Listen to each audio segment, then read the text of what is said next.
A continuación, Tiempos y Mundos.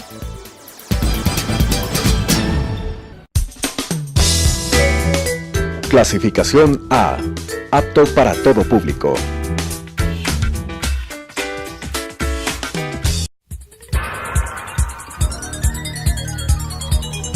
Las opiniones vertidas en este espacio por la producción y dirección del programa son de exclusiva responsabilidad de sus autores y de quienes intervienen en ellos.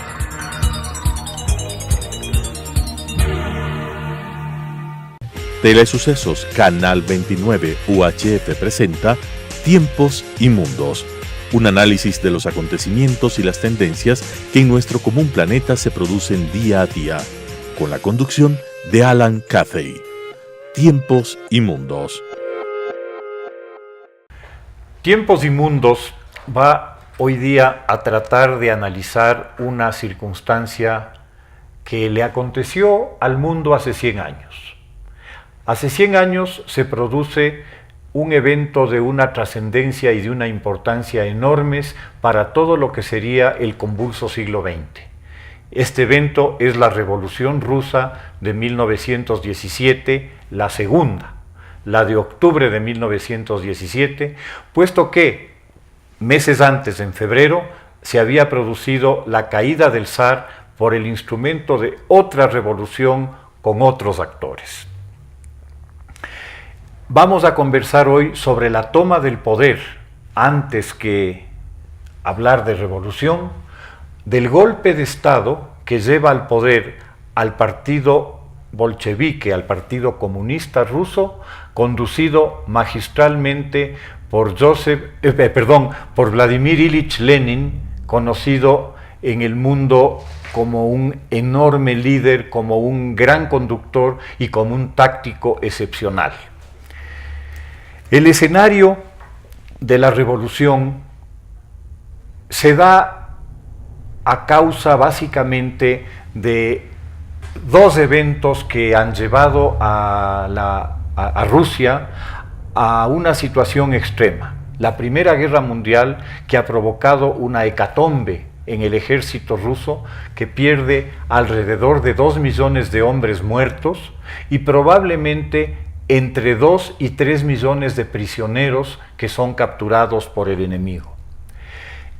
La movilización de esa enorme cantidad de soldados ha descalabrado, por otra parte, la agricultura rusa, y este descalabro de la agricultura rusa ha significado una hambruna generalizada en el país, unos problemas de abastecimiento gravísimos que naturalmente provocan una gran insatisfacción en la población. Si a esto adicionamos los costos que esta situación han generado en la población civil, vamos a encontrar que la insatisfacción de la sociedad ha llegado a un punto en el cual tiene que romperse. La dinastía Romanov, que es la dinastía que cae en febrero de 1917, ha estado en el poder en Rusia durante 300 años y ha establecido una forma de poder autocrática y centralizada que en cierta forma marcará a fuego a la forma de gobernar el país durante los siguientes años. Rusia ha estado acostumbrada a ser gobernada por una autocracia centralizada y en esa medida ese patrón, esa manera de manejar el país será una huella permanente en su cultura. La dinastía de origen lituano, que tiene constantes aportes germánicos, pretende que su dinastía constituya para Rusia la tercera Roma, heredera de la Roma imperial, heredera de la segunda Roma, que es Constantinopla, que adopta inclusive la palabra zar, que es la forma eslava de César, para mantener esta idea de la continuidad del carácter romano y obviamente en el caso bizantino del césaropapismo bizantino. En ningún país de Europa la autocracia es tan extrema como en Rusia. Mientras que en el resto de Europa la servidumbre feudal desaparece hacia mediados del siglo XVI, principios del XVII, en Rusia se mantendrá hasta 1861. Y el campesino ruso será una especie de animal de trabajo dentro de la estructura social de Rusia, y que la incipiente industrialización que emprende el Imperio ruso hacia 1900 todavía le dejará muy alejada de la gran potencia industrial que mientras tanto se ha desarrollado en el resto de Europa. En 1905, Rusia sufre ya la primera consecuencia de este retraso y es derrotada por una naciente economía industrial asiática que es Japón, lo cual provoca al interior de Rusia una frustración enorme y un primer proceso revolucionario que es detenido por una propuesta de modernización a cargo del zar. Esta propuesta de modernización, sin embargo, no va muy lejos, no llega muy lejos, y más bien se establece un Estado cada vez más autoritario y cada vez más represivo. El estallido de la Primera Guerra conduce necesariamente a una nueva frustración, a una nueva resistencia de parte del pueblo a continuar con una dinastía que inclusive en el plano militar está fracasando. Sobre este tema, hoy con Eduardo Durán vamos a llevar adelante una conversación y vamos a ver cómo tratamos de comprender este evento apocalíptico que se produce hace 100 años y cómo este evento ha afectado al siglo XX y a lo que llevamos del siglo XXI. Eduardo, bienvenido. Gracias, Alan. Siempre un gusto acompañarte en el programa para dilucidar lo que viene a ser probablemente el hecho político más trascendente del siglo XX, desde el punto de vista de la proyección histórica que tuvo, porque hay que comprender que el sistema político que comienza a formarse tras la Revolución de Octubre de 1917 tendrá un margen de influencia en 21 y hasta en 23 estados del planeta, incluyendo el más poblado de ellos, la República Popular China. Es decir, lo que vamos a hablar ahora no es un fenómeno aislado en el siglo XX, sino un fenómeno de real incidencia en el mundo. Y de hecho, al comenzar la exposición, como tú la planteas, está bien desde el punto de vista de que ese estado surgido de la revolución de 1917 no es el estado que Carlos Marx pensó. Incluso en muchos aspectos no es el mismo estado que Vladimir Ilich Lenin en sus primeros escritos lo establecía. Incluso en El Estado y la Revolución, un libro escrito aproximadamente en abril-mayo del año 1917, en el cual decía, pues, el Estado lo único que tendrá que hacer bajo el socialismo es extinguirse, y nos encontramos con un Estado totalitario que todo menos hizo menos tratar de extinguirse, todo lo contrario, se convirtió en un Estado de altos niveles de opresión a lo largo de los 70 y más años de duración de la Unión Soviética, y desde luego sobrevive en Vietnam, sobrevive en Cuba, sobrevive en la Corea del Norte. Es decir, estamos hablando de un estado muy fuerte, y dentro de ello cabe decir de que el origen de las formas políticas de este estado soviético se dan acompañando pues al proceso mismo de evolución de la sociedad rusa. No solamente, como bien anotabas, dentro de lo que cabe pues del ejercicio de la familia Romanov, sino incluso más atrás. Hay que recordar que Rusia como Estado se consolida en una primera etapa en el año 988 después de Cristo. Ahí surge pues el Estado Regiuríquida, que se llama. No vamos a referirnos mucho a la constitución mismo de este Estado dentro del punto de vista de que es este proceso evolutivo que apuntaba a ciertas formas consolidadas de feudalismo, se ve roto hacia aproximadamente el siglo XIII con la invasión de Gengis Khan al espacio eslavo ruso, y que corta el desarrollo feudal propiamente dicho, parecido al de Europa que estaba teniendo lugar, e impone formas despóticas asiáticas. Y será pues este estado que Carlos Marx, en un estudio que Incluso hay que poner en evidencia un elemento: no todos los estudios de Carlos Marx estuvieron en conocimiento de Lenin, estuvieron los últimos de etapas de su vida, el Capital, ya estudios que dentro de la vida de Marx daban por supuesto todo lo que él había dicho en lo que se llaman estudios del joven Marx, en el cual hablaba de la trascendencia, me refiero a los del joven Marx, la trascendencia de la democracia dentro de un Estado comunista, de un Estado socialista, cosa que Lenin no tenía en sus conceptos cuando forma este Estado, sino todo lo contrario, es producto de todo este proceso evolutivo ruso que es el que condiciona en realidad las circunstancias políticas dentro del punto de vista de que los mongoles dejan una institucionalidad de sobredominio del Estado, que se irá dando y evolucionando en el tiempo, en el cual la vertebración de la economía y la vertebración de la política estatal están directamente compenetradas desde el punto de vista de que los aristócratas rusos de todo este periodo posterior a la presencia mongola son sobre todo funcionarios dependientes del zar, son simplemente los emisarios del zar que tienen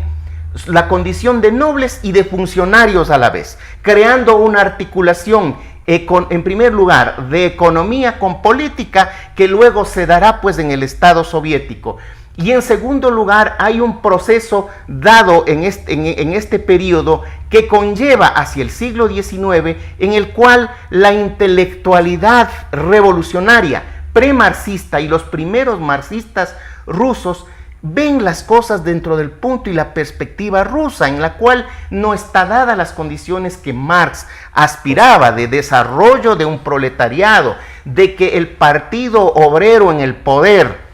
sería un partido que nacería de la amplia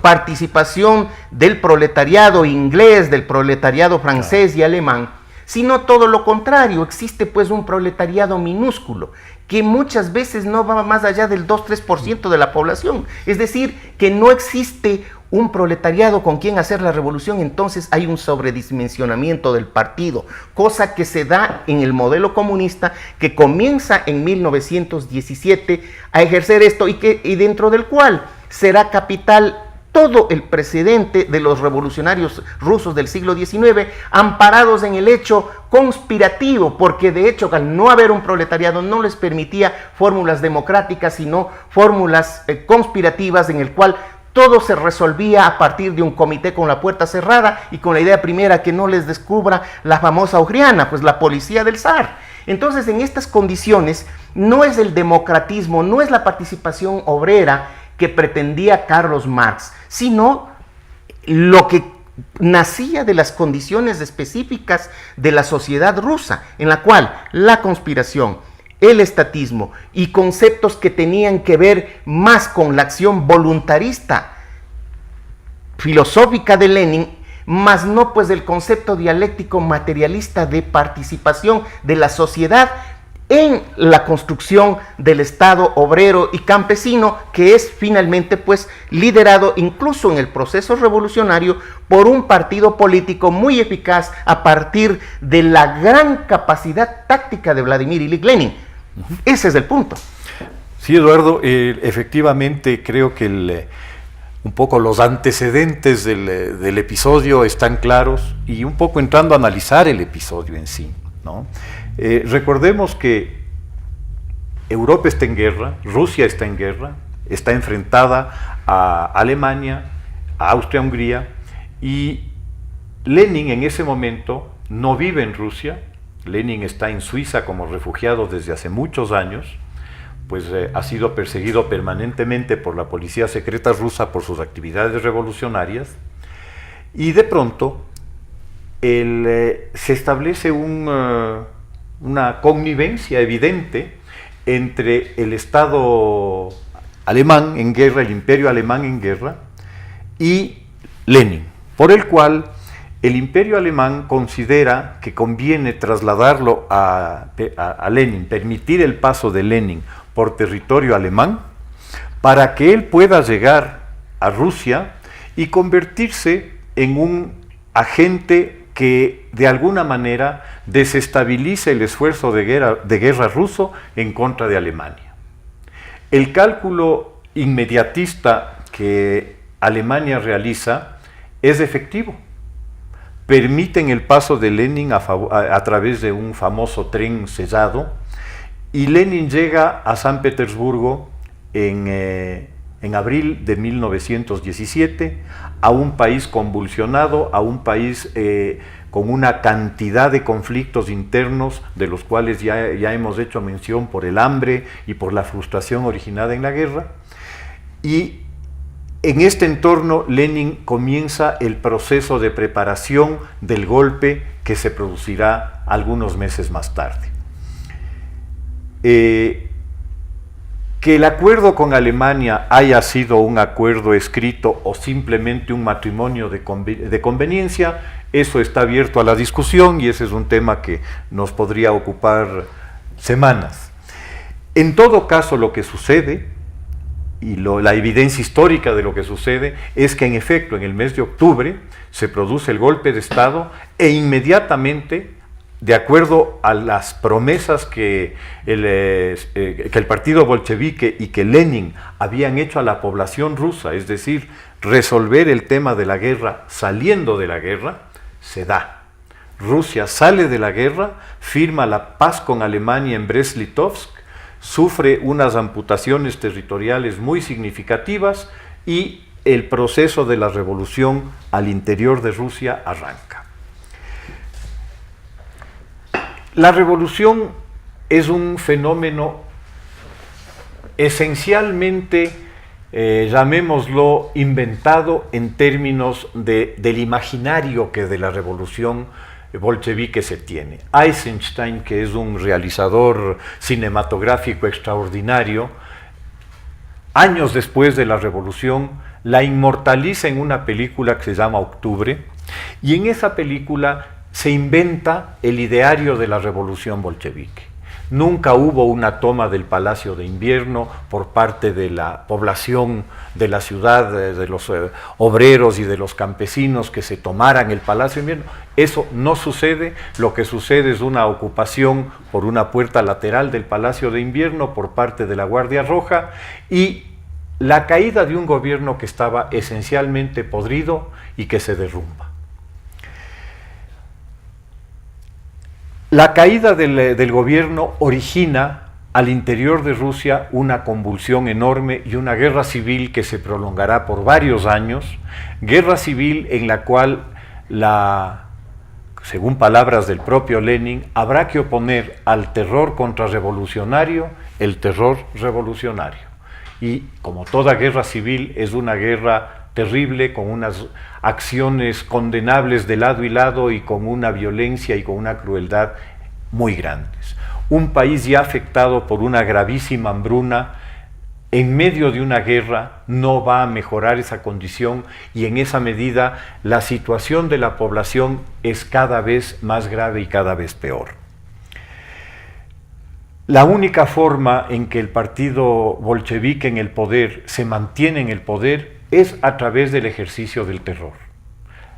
Adopta los mismos mecanismos y en muchos casos las mismas personas que habían sido los agentes de la policía secreta zarista de la Ojrana para mantener la represión y para mantener el control de la población. El nuevo encargado de la policía secreta, Dzerzhinsky, que casualmente es el autor de la frase aquella de las manos limpias, los corazones ardientes y las mentes lúcidas, al referirse a cuáles deberían ser las características del agente secreto ruso. O sea, el agente de la KGB tenía que tener estas características, ¿no? Dzerzhinsky ejercita a través de la policía secreta una política de terror que va consolidando, en medio de la convulsión y el caos que la revolución genera, el nuevo Estado soviético que nacerá del asunto. Este Estado, consolidado luego de 1922, cuando concluye la guerra civil, le permite a Lenin adoptar medidas racionales para resolver en alguna medida la gravísima situación de hambre en la que vive el país, y Lenin impulsa lo que se conoce como la nueva política económica, que finalmente estabiliza la situación agraria del país, devolviendo al campesinado la posibilidad de obtener beneficios de su trabajo en el cultivo de la tierra. Cuando muere Lenin en 1924,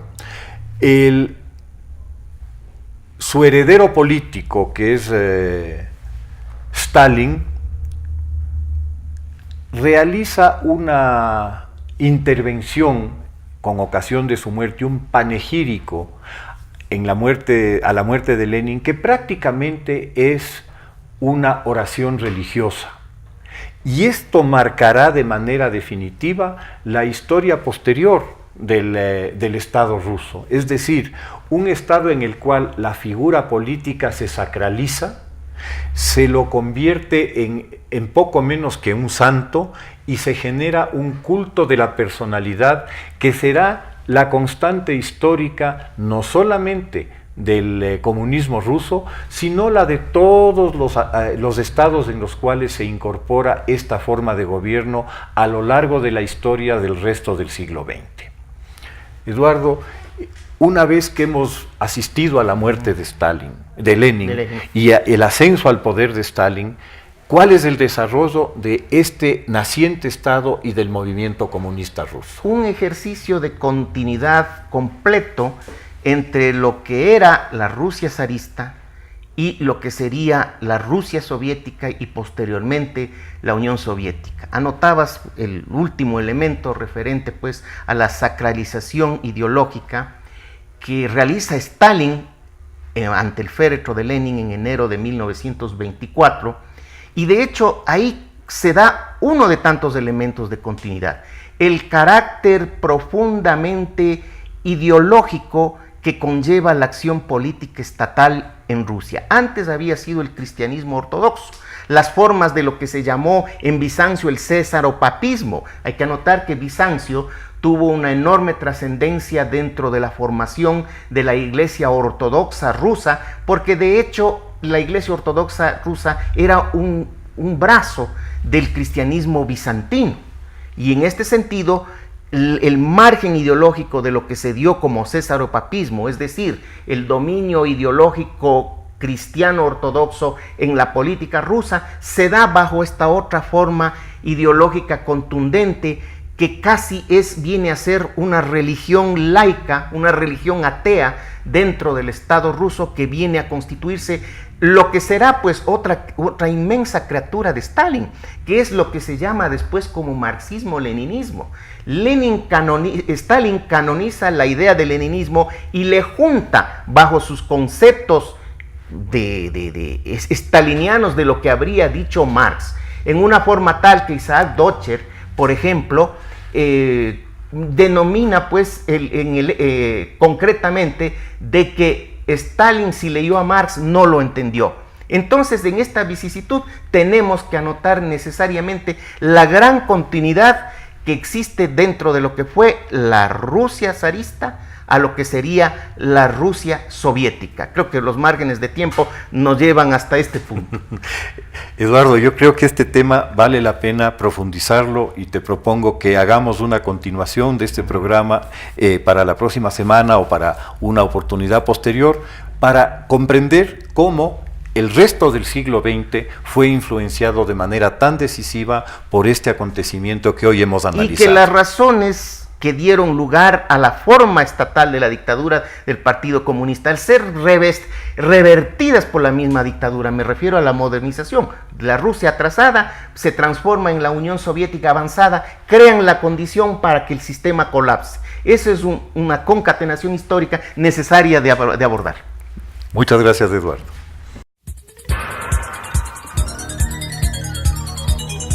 Las opiniones vertidas en este espacio por la producción y dirección del programa son de exclusiva responsabilidad de sus autores y de quienes intervienen en ellos.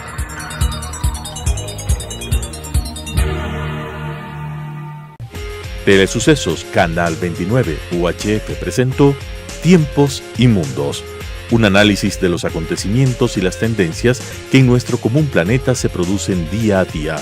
con la conducción de Alan Cathay. Tiempos y Mundos.